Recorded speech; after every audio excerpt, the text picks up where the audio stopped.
یو کس لیکلی دی چې یو ملا صاحب وایي چې د سټ مسا چرته نشته دی، که وینو ماته دې څوک ثابته کړي.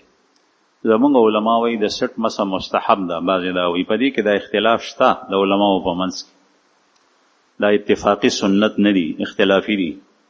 لیکن چې کوم حضرات استدلال کوي هغوی د قضال له لفظ نه کوي. حتی بلغ الی القضال، رسول الله صلی الله علیه وسلم صحابي وایي مسح شروع کا د سر د ناسیې نه شروع کا، دې ته ناسیه وایي، دا مخامخ ویښته. او قضال سټ ته ویلی کېږي، خو سټ لاندینۍ حصې ته عنق وایي او برنۍ ته قضال وایي. نو دا برنۍ حصې پورې خو سنت نه صحاح روایاتو نه ثابت ته، خو چې ویښته پې باندې وي هغه ځای. نو اکابر علما د احتیاط لپاره د سټ مسم ښیي چې دا ټول ځای پکې راشي، او بعضې روایاتو کمزورو کې شته. وایي زه د سهار د مونځ دپاره په مشکل سره پاسم، که چېرې سنت ادا کوم اول نو فرض رانه قضا کېږي، د هغې خطره وي. د دې وجه نه زه فرض اول وکم او سنت بیا د نور راحتونه پس کوم، دا څنګه دي؟ دا ټیک نه ده. او ستا دا مسله په دې سره حل کېږي نه، ځکه چې د سنت او د فرض خو یو وخت دی. که چېرې ته ډېر وختي نشې پاسېدی، نو بیا داسې وخت کې پاسه چې مونځ ته 15 منټه دي، او دس وکړه، سنت وکړه، بیا فرض وکړه. که چېرې یو کس په یو رکعت کې سجده وکړي یوه او بل رکعت ته ودرېږي، نو بیا به څه کوي؟ یو رکعت کې یو سجده پاتې شو، بل رکعت کې به کوي. یو رکعت کې یو سجده وکړه، په بل رکعت کې بیا دا درېیمه سجده مو کړي. تاخیر وشو، تاخیر سره به سجده سهو راځي، سجده سهو به کوي، مونځ به پوره کېږي. وی په مونځ کې سمع الله لمن حمده نه پس ربنا ولک الحمد په ځای باندې اللهم ربنا ولک الحمد ویلی شم او که نه، او ویلی شي. دا صیغه هم په احادیثو کې راغلی ده. ربنا لک الحمد، ربنا ولک الحمد، اللهم ربنا لک الحمد، دا درې وړه راځي. وایي که یو سړی په 16 رکعاته سنت کې په قاعده اوله پرېږدي او درېیم رکعت ته ودرېږي، نو هغه به څه کوي؟ نو که 4 رکعاته سنت دا د ماسپښین وي، نو فقهاو زموږ لیکلي دي چې د دې حکم د فرضو په شان دی، د فرضو په شان دی. او په فرضو کې قاعده اوله دا واجب ده، نو دا هم واجب ده. په سنت موقت ظهریه کې دی به سجده سهو کوي، نو مونځ بیا ټیک شو. البته په نفلو کې دا حکم چې کوم دی، نو 2 رکعاته مونځ شي، سجده سهو سره یې مونځ ټیک کېږي، خو 2 رکعاته وي. یو کس تپوس کړی دی چې زما نیا ده، هغه زما د تره سره پاتې کېږي. زمونږ او زما د تره کور نږدې دی، او زما تره او زما چاچی زما په نیا باندې خیر غواړي، په کورونو یې ګرځي او سوال پې کوي.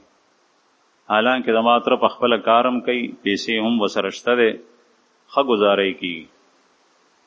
لیکن دا دواړه په دې کې ملوث دي. د علاقې خلک شکایت کوي. زه خپلې نیا ته 10,000 روپۍ د میاشتې خرچه ورکوم د دین، او زه هغې ته وایم چې ما سره پاتې کېږه، لیکن هغه ما سره نه پاتې کېږي، تره سره مې پاتې کېږي. آیا زه د نیا باندې د میاشتې دا خرچه بند کم او که څه چلو؟ ځکه چې هغه د دې نه منې کېږي. نو جواب یې دا دی چې تره دې په نیا باندې سوال کوي، نو سوال کول حرام دي. دا تره دې د حرامو امر کوي، دی په حرامو کې مبتلا دی. نیا دې سوال کوي، هغه هم په حرامو کې مبتلا ده، هغې ته داسې کول نه دي پکار. یو هغه حالت دی چې انتهایی د لوږې د تندې حالت وي، سړی مري یا بیماره کېږي، او هیڅ صورت او وسیله یې نه، دغه وخت سوال کول جایز. چې کله یې گزاره کېږي 10,000 روپۍ میاشتې ته هغې ته ورکوي، نو په هغې باندې د دنیا گزاره کېږي، دغه وخت کې هغې ته سوال کول حرام. تر څو چې دا مسله ده چې ته وایې چې دا خرچه پې باندې بند کم، نو داسې مه کو، خرچه ورکو چې څومره ستا وس کېږي. د ابوبکر صدیق رضی الله عنه یو رشتہ دار، هغه ته به خرچه ورکوله د رسول الله صلی الله علیه وسلم په زمانه کې. هغه یو خطا د وجنه سکار ته نه وشو. صدیق اکبر قسم خوړو چې دته منن نه پس خرچه نه ورکو. الله جل شانه وحی نازل کړ، ولا یأتل اولو الفضل منکم، پتاسو کې دی د فضل خاوندان په دې خبره قسم نه خوري چې زه به چاته صدقه او خرچه نه ورکوم، خرچه ورکوي. سره د هغه د قصور الله پاک آیات نازل کړل چې نه خرچه دې څنګه مخکې ورکوله اوس هم ورکوه. نو ته دا خرچه مو بندو، هغې ته ورکو. البته دا ورته وایه چې نه ستا سوال ته څه ضرورت دی چې ته سوال کوې منې کوئ. یو کس تپوس کوي چې موږ نه د علماو نه اورېدلي دي چې شهید نه خاورې کېږي. دا یو حقیقت هم دی. بله ورځ هم په کلي کې یو ماشومه چا مړه کړي وه، بیا یې بوجۍ کې بنده کړي وه. په درېیمه ورځ پیدا شوه، د هغې په بدن کې چینجي شي، بدن یې مسخ شوی و، بدبویي ترې روانه وه. په جنازه کې څوک د بدبویي د لاسه ودرېدی نه شو. آیا دا ماشومه شهیده ده او که نه؟ دا ماشومه ده او بې قصوره ده، ښځه نه ده، نو دا شهیده ده، بے گناه ده. قتل کړي د چا دا شهیده ده. خو شهادت په څو قسمه دی. یو شهادت هغه دی چې د الله په لار کې شهید شي، او یو شهادت هغه دی چې په داسې حادثه کې شهید شي، قتل شي، یا په دیوال را پروزي یا په اوبو کې غرق شي. نو د کوم شهادت مرتبه چې دا ذکر شوي دي، یو احتمال دا دی چې دا هغه شهید د پاره وي چې د الله په لار کې شهید شي، د اعلی کلمت الله د پاره جنګي. دویم دا چې دا احکام چې بدن یې سالم و، دا احکام ال جاری کیږي چې دا غد تدفین وشي په مسنون او شرعي طریقه باندې. تر اوسه پورې د دې ماشومې تدفین لا نه دی شوی. تا چې کوم حالت ذکر کړی دی دا په بوجۍ کې پرته ده او په دنیا کې دا د دې جنازه د دې تدفین په خاورو کې خښېدل دا نه دي شوي. او دا احکام هغه وخت کې دي چې کله د هغې تدفین په قبر کې وشي، کېدای شي الله جل شانه بیا سمه کې روغی. یو کس وایي چې په بازار کې زما دکان دی، اکثر خلک سودا واخلي او د هغه سره په لاس کې نوره سودا وي، د بل دکان نه راوړي وي، هغه ته زما په دکان کې پاتې شي او زما د دکان نه سودا ځان سره یوسي. دغه سامان چې په دکان کې د پردي ګاهک پاتې شو، دې سره مونږ څوک آیا غریب ته ورکو که په جماعت کې ورکو؟ دا جماعت کې مو ورکو. جماعت کې د دې استعمال ټیک نه دی. تعمیر کې ملګو، په تعمیر کې د دې استعمال ټیک نه دی. اول فرض تا دا دی چې ته معلوماتو کې د خپلو شاګردانو نه کیمره دی لګولی دی، د هغې نه د خپل عقل جنګولو نه حواسو نه کار واخلي چې دا سړی څوک دی. که ته سوچو کې انشاءالله تا باندې به الله جل شانه هغه کس پرانیزي، معلوم بشي، هغه ته دا شی ورسو. دا اول ذمه داری ده. که چېرې دا هر څه تا وکړل، بیا څه وخت ځان سره د ایسارېدو شی وي، نو ایسار یې کېدای شي هغه ګاهک تا ته واپس راشي. چې ته مطمئن شې چې اوس دې نه پس هغه نه راځي، نو بیا هغه غریب ته ورکا، جماعت کې نه، په خپله یې استعمالو. فقیر ته یې ورکا، غریب ته یې ورکا. داسې غریب چې هغه انتهایی محتاج وي او په دې نوم یې ورکه چې یا الله چې دا د چا شی دی، هغه ته د دې اجر و ثواب ورسې، هغه ورکه، ستا غاړه خلاصه شي. که بالفرض د دې نه رستو بیا هغه مالک رالو، نو هغه ته بیا د خپل طرف نه سامان ورکه، په خپلو پیسو تا ته به الله اجر درکړي. دویم تپوس دی دا کوي چې بعضې څیزونه زما دکان کې داسې دي چې زه په زکات کې هغه خلکو ته ورکوم چې چا ته ضرورت وي او ویې غواړي. نو زما تپوس دا دی چې اصل قیمت د هغې مثلا 1500 روپۍ دی او هغه چې اوس زه په ګټه خرڅوم نو 600 روپۍ کوي، یا 5000 روپۍ دی 6000 روپۍ اوس کوي. نو زه به هغه 6000 کې حسابوم او که په 5000 کې به حسابوم.